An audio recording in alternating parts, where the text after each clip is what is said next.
네, 먼저 두 분의 MBN골드 매니저 만나보겠습니다. 박병주 매니저, 황대현 매니저입니다. 안녕하세요. 네, 안녕하세요. 반갑습니다. 네, 금요일이라 큰 변동은 없을 것 같긴 한데요. 그래도 특징적인 섹터들이 있어서 우리가 계속 봐야 될 것 같습니다. 오늘 지난 시간 포착주부터 리뷰 만나볼게요. 11월 6일에 들어갔던 박병주 매니저의 포착주 셀트리온 한번 보도록 하겠습니다. 제약 바이오 최근의 흐름은 어떤지, 셀트리온이 그래도 이번 주에 어느 정도 양호한 흐름은 보여줬는데요. 어느 정도의 수익이 또 났을까요?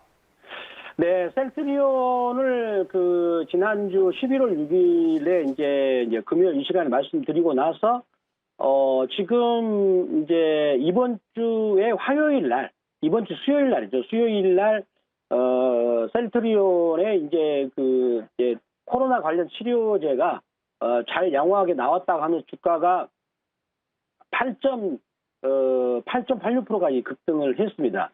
자, 그리고 나서 지금 이제 어제하고 오늘 이틀 연속으로 조정을 주고 있는데, 이 종목은 코로나 항체 치료제 외에도 현재 위사가 하고 있는 지금 현재 이제 바이오 시밀러 사업도 굉장히 잘 되고 있고, 특히 시장 규모가 45조가 되는 휴미라에 대한 바이오 시밀러의 임상 3상 효과도 굉장히 좋게 나오고 있습니다. 그래서 앞으로는 하반기로 갈수록 실적이 좋아질 것으로 보면서 이 종목은 여전히 목표가 31만 원 정도는 충분하다라고 한번 말씀을 드리도록 하겠습니다. 네, 알겠습니다. 앞으로 좀 더 지켜볼게요. 그리고 네. 같은 날 황대현 매니저 효성 첨단 소재를 선택하셔서 포착을 해봤습니다. 이 종목은 한 주간 흐름이 또 어땠을까요? 예, 국내 유일의 탄소 섬유 기업이라고 말씀을 좀 드렸던 부분이고요. 지난 금요일 추천 이후에 주가는 이렇게 상방향으로 가다 최근에 들어와서 약간의 조정을 주고 있습니다. 특히 이제 오늘 좀 낙폭은 좀 있는 부분인데, 차트 흐름을 볼 때, 지난 12만 원대에서 15만 5천 원 전후까지 주가가 이제 반등한 부분에, 단기 조정을 좀 이루어주고 있다, 이렇게 봅니다. 그러나, 현재 흐름을 볼 때, 특히 이 동기업 같은 경우는 하반기에 탄소 섬유에 대한 흑자 전환 부분이 현재 예측되고 있다, 예상되고 있기 때문에 일단 탄소 섬유라는 부분이 좀 크게 신성장 산업으로 부각이 될 것이다, 이렇게 봅니다. 그래서 오늘 지수 조정이라든가 또 그동안에 이제 반등에 따른 눌림목의 조정 부분이지만은 현재 어떤 기업의 펀더멘탈 부분에 큰 변화가 없다, 이렇게 좀 말씀을 드립니다. 그래서 조정 이후에 어떤 지수 안정 시 추가 상승에 대한 기대가 있다, 이렇게 말씀을 드리고요. 목표가 17만 원대 부분과 지지라인 12만 7천 원대 유효하다고 좀 말씀을 좀 드리겠습니다. 네, 효성 첨단 소재 목표가 17만 원 부근으로 다시 홀딩하면서요. 앞으로의 상승 조금 더 기다려 보도록 하겠습니다. 자, 그러면은 오늘 시장에서 이번 주 또 어떤 종목을 공략해 보면 좋을지 두 분이 관심 갖고 있는 종목 공개하도록 하겠습니다. 네. 박병주 매니저는 지역 난방공사를 선택하셨고 황대현 매니저는 LNF네요. 하나씩 들어볼까요? 먼저 지역 난방공사는 현재 사업 부문이 현황이 어떤가요? 네, 지금 지역 난방공사 이 회사 같은 경우는 제가 홈페이지를 들어가 봤더니 신재생에너지 사업 부분도 있더군요. 그리고 최근에 또 수소 충전소 사업을 또 진출하겠다라는 그런 이제 뷰가 나왔었고요. 그리고 이 회사를 제가 오늘 선정했던 가장 또 중요한 이유가 뭐냐면 이 회사가 지금 BPS라고 한 주당 순자산 가치라고 하는 건데 그게 13만 6,574원이에요. 올해 전망치가. 주가가 지금 얼마냐면은 4만 지금 700원, 600원 왔다 갔다 지금 하고 있거든요.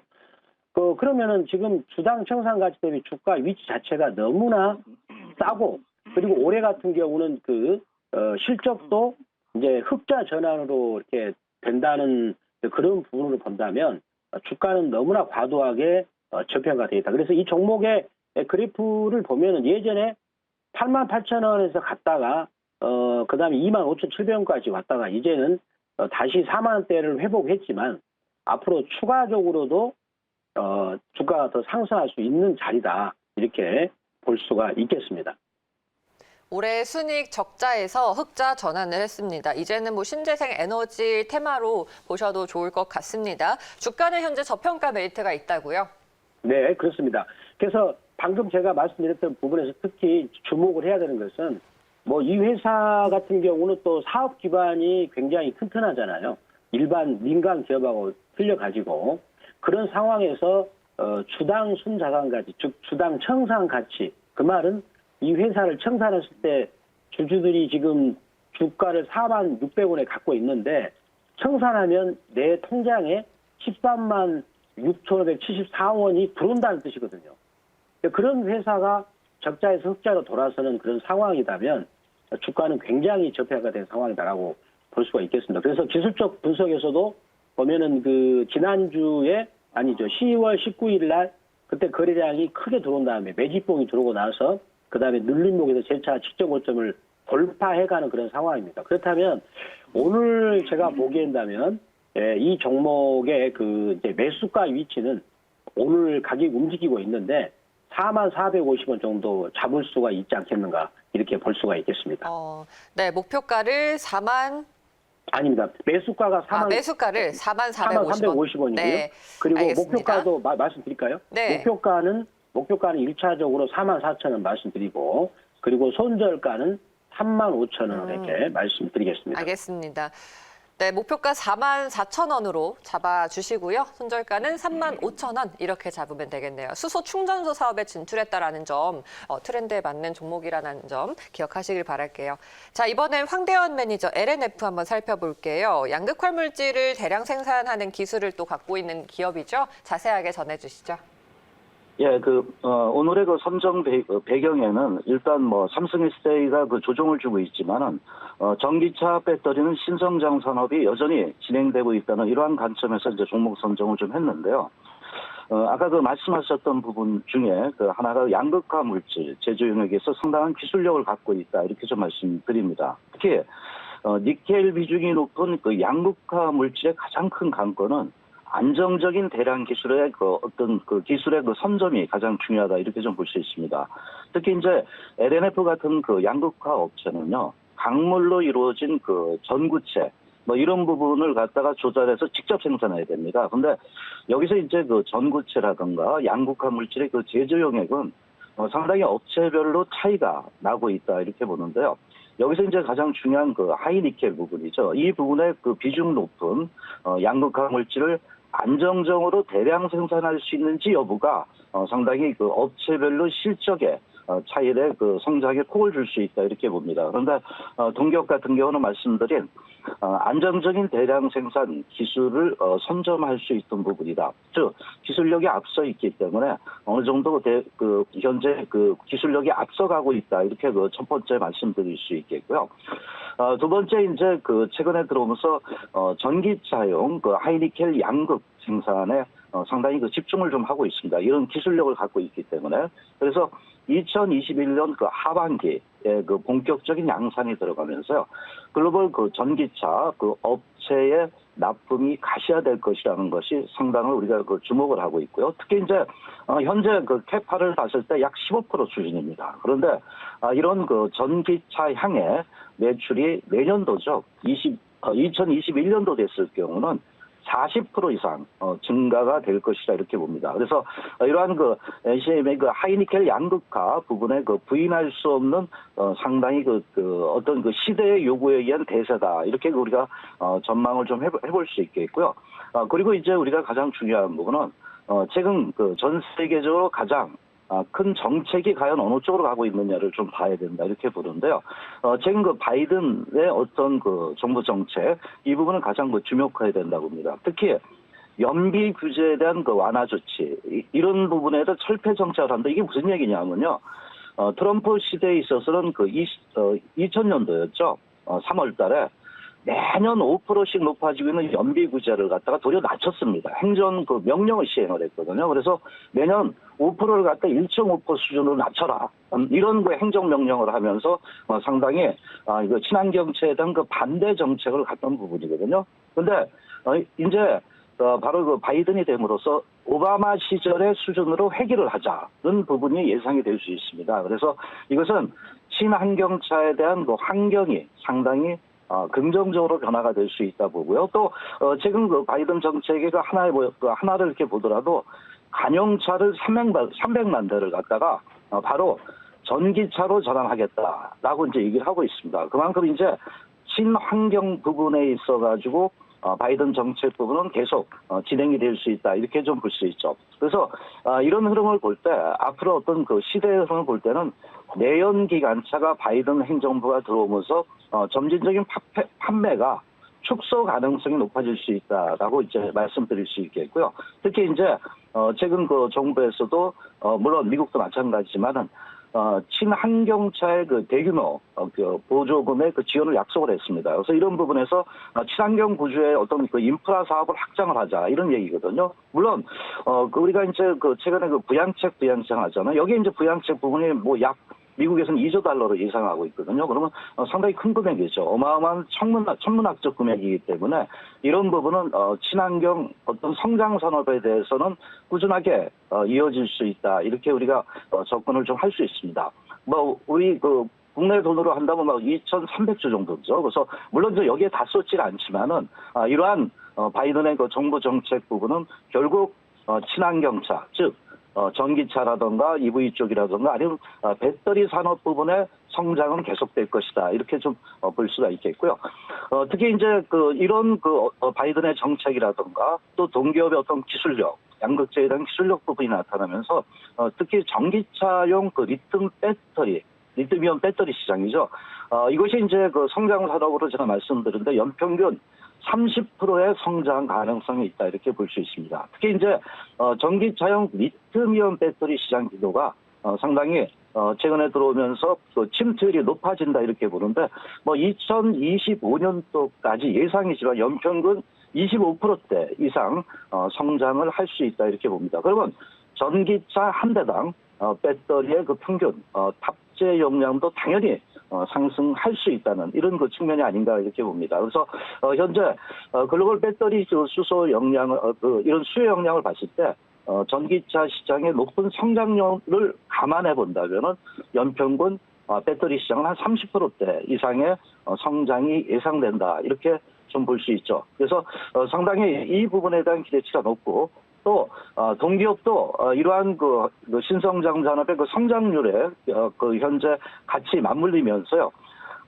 향후 5년간 이런 그 전방 시장 규모가 한 5배 정도 늘어날 수 있거든요. 그러면 배터리의 그 핵심 소재인 그 양극재 부분이죠. 이러한 그 우리가 이제 낙스 효과라 그러죠. 그래서 이런 부분에 기대가 계속적으로 이어질 전망이다 이렇게 좀 볼 수 있습니다. 특히 이제 우리가 주목해야 될 것이 최근 이제 현대차나 기아차의 주가 상승이 있잖아요. 특히 이제 전기차 전용 플랫폼이라고 얘기하는 이 GMP를 상당히 지금 가동을 하고 있습니다. 그래서 이런 플랫폼이 가동이 됨으로써 전기차 시장이 좀 더 빨라질 수 있다고 얘기를 할 수 있죠. 그래서 최근에 LG화학이라든가 SK이노베이션 이런 부분의 그 배터리 출하량이 증가를 하고 있습니다. 그래서 아까 말씀드린 낙수 효과가 확대될 전망이다. 이렇게 좀 볼 수 있죠. 물론 이제 오늘 같은 경우 삼성 SDI가 조정을 주면서 전기차 관련 종목군들의 그 하락이 이루어지고 있습니다. 특히 이제 배터리 종목도 하락을 나타나고 있지만은 삼성 SDI 하락은 어떤 기업의 훼손보다는 그동안 주가가 반등에 따른 자연스러운 조정이 아닌가 이렇게 봅니다. 그래서 이런 부분 때문에 오늘 그 전기차 관련주들의 그 주가의 낙폭은 있지만 거기서 똘똘한 주식은 또다시 뭐 조정 이후에 어떤 그 반전에 대한 기대가 있지 않나 봅니다. 그래서 바로 동기업의 이런 그 어떤 시장의 선점력, 즉 그러니까 해자 기업이라 볼 수 있죠. 이런 부분과 더불어서 성장성과 또 앞으로 전기차 배터리 시장의 성장을 본다면은 약간 중장기적으로 볼 때 조정 시 어떤 도리어 조금씩 모아가는 전략 부분에 어떤 기업이 아닌가 이렇게 말씀을 드리겠습니다. 네. 개인 투자자들이 가장 관심 있게 보는 키워드를 가진 종목이죠. 친환경 그리고 배터리. LNF 자세하게 분석을 해주셨습니다. 가격 그럼 어떻게 잡을까요?